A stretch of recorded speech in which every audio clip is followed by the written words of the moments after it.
Ukisoma kitabu cha Matendo ya Mitume ile sura ya 1 mstari wa 8, inasema kwanza mtapokea nguvu akisha kwa ajili ya jioni Roho Mtakatifu. Alafu kuna mambo yatafanyika kupitia ninyi. Kama nguvu haipo, kuna mambo huwezi kuyafanya. Lakini kama nguvu ipo na kanisa bado limesimama katika zamu yake, kwa bahati mbaya kipindi hiki ndio kipindi cha kukamilisha unabii wa kila namna. Kuna unabii mbaya na mzuri unakamilika katika kipindi chetu, lakini mimi na wewe tusimame katika unabii mzuri tukaukamilishe katika jina la Yesu. Biblia imetabiri kwa habari ya imani ya wengi kupoa, wengi kuiacha imani, lakini Bwana anasema utatokea uamsho. Anasema nitawamwagia wana wenu na binti zenu Roho wangu, nitamwaga juu yenu. Wana wenu na binti zenu watatabiri, vijana wenu watapewa neema ya kuona maono. Kama Bwana amekupa neema, ungesimama hapo uwe mtu anayekamilisha unabii wa ujazo wa Roho Mtakatifu, ujazo wa nguvu za Bwana, upako soko wa kawaida.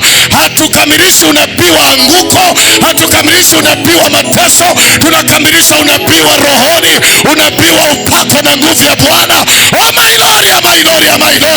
Karaba seketete rikata sekendariamo kandariama saya, katika jina la Yesu aliye hai. My God, sema amen. Hatuna mawazo ya kufa leo wala kesho. Hatuna mawazo ya kuishia njiani. Hatuna future hiyo, wala hatuna mahala hata pa kuzika hata kama ingetokea mauti. Hatuna mahala pa kuzika, hatuna mahala pa kulaza wagonjwa. Tunakamilisha unabii wa kuishi, unabii wa baraka na afya njema. My God, my God, katika jina la Yesu aliye hai. Wenye nguvu wote sema amen. Biblia inasema mbinguni hakitaingia kilicho kinyonge, makamanda peke yao wanaocheza jaramba. Kama unafikiri utakatifu ni kujikunja kanisani, ni kujifanya mnyonge, unajua mimi sina mbwembwe kama wao. Ukijifanya mnyonge haikusaidii. Mbinguni wanaingia makamanda, mbinguni wanaingia majasiri. Biblia inasema wenye haki ni majasiri kama simba, wasio haki ukimbia hata wasipokimbizwa. Tabia hizo za unyonge wala hazifanani na Mungu wetu, katika jina la Yesu aliye hai. Yaani tabia za kujikunja kanisani ndio tuone utakatifu, hizo ni tabia za dini yako hiyo. Huko hiyo dini uliotoka ndio ana tabia hivyo.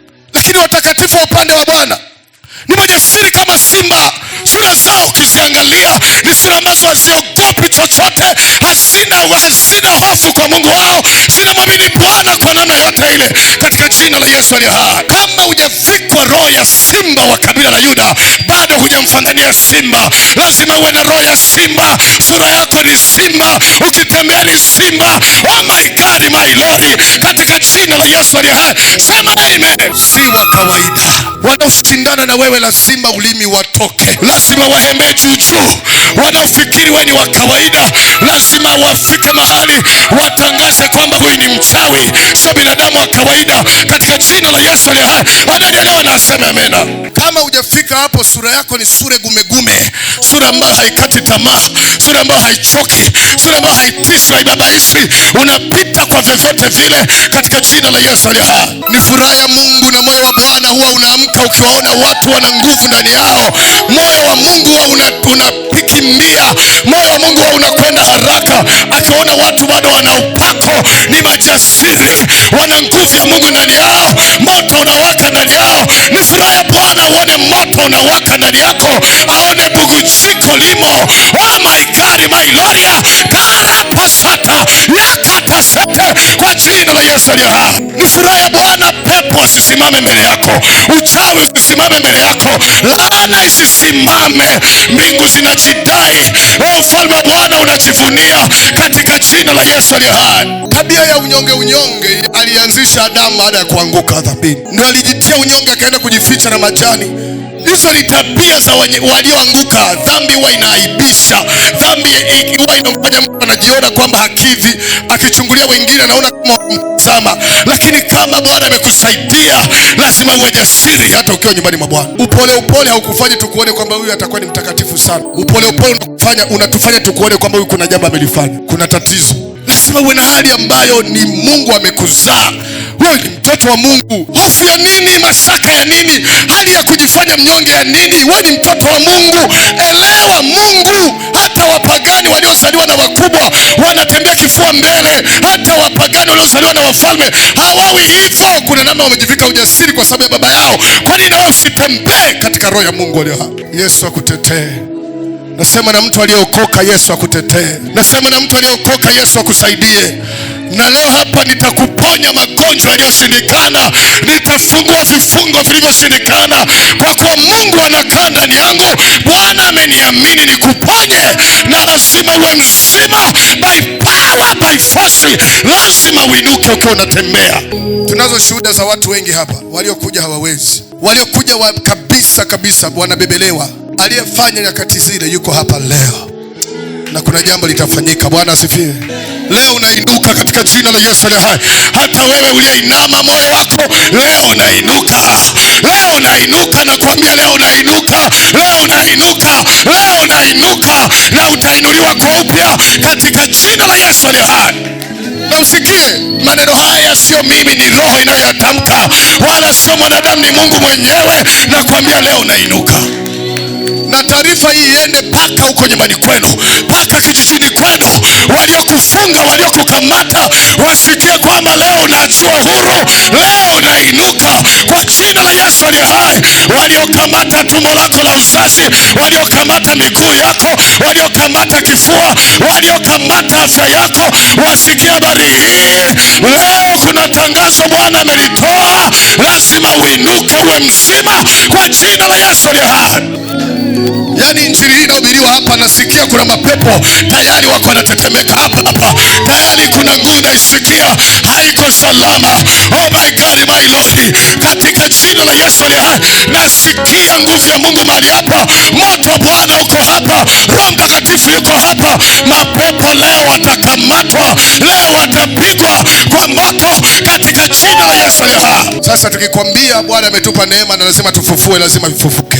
Sikiliza, Mungu anamtafuta mtu wa majira haya. Kila majira yalikuwa na mtu wa saa ya majira hayo. Kuna mtu Bwana alimweka kwa saa fulani. Huyu ni wa saa fulani na huyu ni wa saa fulani. Nataka nikwambie, kama saa za wenzangu zimepita, hii ni saa yangu Bwana amenipa. Acha nijidai katika saa yangu. Haya ni majira ya Pastor Mose, wamepita na mimi Bwana amenipa kaneema, amenipa nafasi, na mimi zamu yangu imefika. Acha Bwana hubiriwe, acha injili semwe, acha niweke alama kwenye majira yangu katika jina la Yesu aliye hai. Acha na mimi niweke alama yangu katika nafasi yangu. Kuna wakati na mimi nitakabidhi kijiti, lakini kabla sijakabidhi kijiti katika zamu yangu, Bwana nipe kuacha alama kwa jina la Yesu aliye hai. Sema amen. Biblia inasema Daudi akisha kumtumikia Bwana katika kizazi chake akafa. Akisha kumtumikia Bwana katika majira yake, katika zamu yake, akaondoka. Sasa mimi kabla hiyo zamu ya hayo mengine haijatokea, nataka niache na mimi alama yangu. Oh my God, my Lord. Na Paulo anasema vita nimeipigana, imani nimeilinda, na mimi katika zamu yangu nimetandika vita, nimefanya na kufanya, nimeacha alama, na mimi lazima niweke ya kwangu. Sema amen. Nataka nikwambie, ninazo shuhuda za watu waliofufuka hapa. Mnajua nyie, mnajua nimekuwa nikiwaambia mara nyingi sana, na mmeona mara nyingi sana mambo yaliyotendeka hapa. Kuna watu wamefufuka. Hatusemi hadithi za kuigiza, ni hadharani. Watu wamefufuka. Lakini nataka nikwambie, haijatosha Baba, haijatosha. Kama ulifufua, na leo ufufue tena. Nachotaka Bwana turudishie roho ya uamsho ndani ya kanisa, na uelewe kusudi la Mungu duniani. Shida ni nguvu ya Mungu imepotea ndani ya kanisa. Uamsho umeondoka kabisa. Tunatembea katika dini. Kanisa limebaki kwenye dini na taratibu, linataka kuongozwa kiliturujia na kufuata utaratibu. Saa 6 ikifika, mchungaji, wewe unaangalia saa ikifika hivi. Yaani tunataka tupelekwe kiliturujia. Nataka nikwambie, sisi tunamhitaji Mungu, hatuhitaji kujua kuna chochote. Wewe kama umechoka, wewe pita kule, tafuta mlango, ambie naomba nitoke, nenda. Ila waliokuja kwa kusudi fulani mpaka litimizwe. Kitabu cha Matendo ya Mitume sura ya 1 mstari wa 2. Biblia inasema hata siku ile alipochukuliwa juu, alipokuwa amekwisha kuagiza kwa Roho Mtakatifu wale mitume aliowachagua. Baada ya kuagiza wale mitume aliowachagua, wale aliowadhihirishia nafsi yake kwa dalili nyingi baada ya kuteswa kwake, kwamba yu hai, akiwatokea muda wa siku 40 na kuyanena mambo yaliyohusu ufalme wa Mungu. Aliwaagiza wasitoke Yerusalemu, bali waingoje ahadi ya Baba ambayo mlisikia habari zake kwangu. Mstari wa 8 nasema, lakini mtapokea nguvu akisha kuajilia juu yenu Roho Mtakatifu, nanyi mtakuwa mashahidi wangu katika Yerusalemu na katika Uyahudi wote na Samaria na hata mwisho wa nchi. Hebu sema tutapokea nguvu. Ukitelemka chini, ambao sitakuwa na muda kutelemka, mstari wa 38 na 39 anasema ahadi hii ya hiyo nguvu, ahadi ya kupokea nguvu ni kwa ajili ya kila mtu aliyeokoka, waliookoka leo na watakaokoka badala yenu huko miaka ya mbele, wa Tanzania huko watakaokoka. Anasema ahadi hii ni kwa ajili yao pia, na wao pia wapokee nguvu. Anasema ahadi hii ni kwa ajili yenu na kwa ajili ya watoto wenu na kwa ajili ya wengine watakaokoka huko mbele, nao pia ahadi hii inawahusu.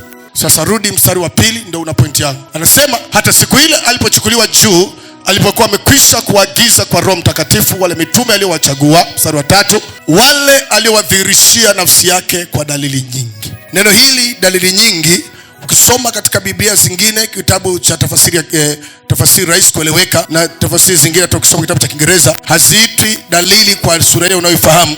Anasema kwa ishara nyingi na miujiza. Hata ukiangalia kwenye Biblia yako, kama unaweza kuwa na Biblia hiyo, anasema wale aliowadhihirishia nafsi yake kwa njia gani? Kwa ishara na miujiza. Sikiliza, jina Yesu katika ukanda huo wa Mashariki ya Kati sio jina geni, na Yesu hakuja kama jina Yesu kwamba ndio jina la kwanza, ndio jina mpya. Hata leo ukienda huko Rumi, wakina Yesu wako chungu mzima. Wakina Yesu, sikuna mpaka mcheza mpira mlikuwa mnamuita Yesu. Wapo na majina hayo, wamekuwepo, na ukisoma kwenye Biblia utawaona wako wengi. Kuna mtu anaitwa Bali Yesu mchawi, ni mchawi lakini anaitwa Yesu. Kuna yule Simoni mchawi, naye pia alikuwa na jina la Yesu. Kwa majina ya kina Yesu wapo tu. Sasa Yesu ili ajulikane, anasema alijidhihirisha, alijitambulisha yeye. Kitambulisho cha Yesu, kama ungemkuta barabarani ukamuuliza, tunaomba citizen yako, tunaomba NIDA yako, Yesu alikuwa akichomoa NIDA yake hivi, ni ishara na miujiza. Anasema wale aliowadhihirishia nafsi yake kwa ishara nyingi na miujiza. Matendo aliyokuwa anayatenda ndio aliyomtambulisha Yesu kwamba huyu jamaa sio binadamu wa kawaida. Biblia inasema kuna wakati alifanya miujiza, wakasema huyu ametoka kwa Mungu. Hakuna mtu ambaye anaweza kufanya haya ambaye kutoka kwa Baba. Mwewe kusoma hapa, wanabishana wao kwa walikuwa bado wanakisia jamaa kweli ni yeye, lakini kuna ishara alizozifanya mpaka kuna wakati wakawa wanabishana, wanasema huyu jamaa kweli sio binadamu, huyu sio kawaida. Kitu gani kimechomtambulisha? Ishara na miujiza. Hiki ndicho kitambulisho cha Yesu. Sikiliza, wakati wa Yesu hakukuwa na televisheni, hakukuwa na redio wala magazeti. Habari za Yesu zilienezwa kwa ishara na miujiza aliyokuwa akifanya. Mambo aliyoyatenda yalikuwa yanajieleza. Watu wanasema amefufua mtu, watu wanasema amemponya kiwete, watu wanasema amemfungua macho kipofu tangu kuzaliwa. Wanasema ni jamaa gani? Wanasema kuna kajamaa ka Nazareti, ka kijana ka Yusufu, kamefanya mambo ya ajabu.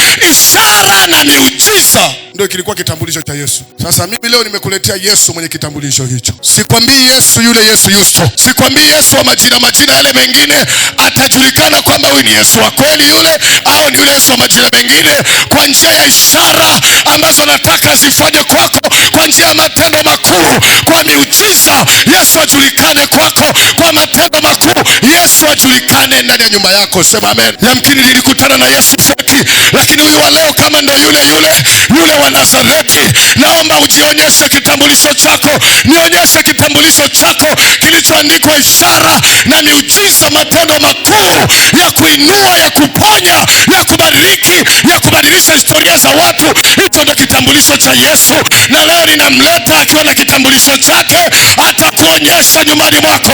Oh my God, my Lord, amandori ya basata rikasekete ya katasaya. Kwa jina la Yesu aliye hai, nimemleta Yesu wa Nazareti. Ana kitambulisho chake, anaitwa Yesu wa miujiza. Oh, Yesu mtenda miujiza, Yesu mfufua wafu, Yesu mponya wagonjwa, Yesu anainua na kubariki. Wanaonielewa na waseme amena. Umekaa kwenye wokovu miaka ya kutosha, unajidaia miaka kukaa kwenye wokovu, miaka haikusaidii. Wanaojidai kwa Yesu wanajidai kuzisikia nguvu za Mungu ndani yao, wanajidai ya kusikia matendo makuu yanatendeka, wanaziona ishara, wanaiona miujiza inatendeka. Oh my God, my Lord, oh my God, my Lord. ndani ya masatata kwa jina la Yesu aliye hai. Haikusaidii kukaa kanisani na kuja ibadani siku zote. Yesu lazima akusaidie. Yesu lazima akutendee jambo. My Lord, my God, jambo pekee la kukusaidia ni Yesu akutoe katika maisha hayo. Yesu akutoe kwenye utumwa wa dhambi. Kuna dhambi imekung'ang'ania, huwezi kujitoa mwenyewe. My Lord, Yesu ninayemleta anatenda miujiza ya kuinyamazisha dhambi ndani ya mtu. Ana ishara za kila aina. Anaweza kufanya ishara za kuyakausha magonjwa ndani ya mtu. Ukimwi unanyamaza, kansa zinanyamaza. My Lord, my God, ni aina gani ya ugonjwa unaoijua? Biblia inasema kila jina linapigwa goti mbele yake katika jina la Yesu. Hujanielewa bado kuna vitu umevishikilia. Hivyo vitu leo lazima viiname. Oh my Lord, my God, sema amen. Unataka ni umuone leo Yesu? Sikiliza, Yesu ni roho. Hakuna namna nyingine ya kumuona Mungu. Waliomwona Mungu walimuona kwa ishara. Kuna mambo waliyaona wakasema tumemuona Bwana. Ukisikia mtu anatoka ibadani anakuja nakimbia na kwambia nimemuona Mungu leo, ukimuuliza sura yake hata kwambia. Kuna kitu amekiona ndio anakitafasiri kuwa Mungu. Ameona matendo, ameona ishara, ameona miujiza, ndio maana anatoka ibadani anawaambia watu nimemuona Bwana. Na mimi nataka uzione ishara leo, uone miujiza leo, uyaone matendo makuu leo, uponye ugonjwa wako leo, ufufuliwe leo, utoke kaburini leo, utoke matesoni leo, uchawi ukuachia leo, laana na mikosi ziondoke juu yako leo katika jina la Yesu aliye hai.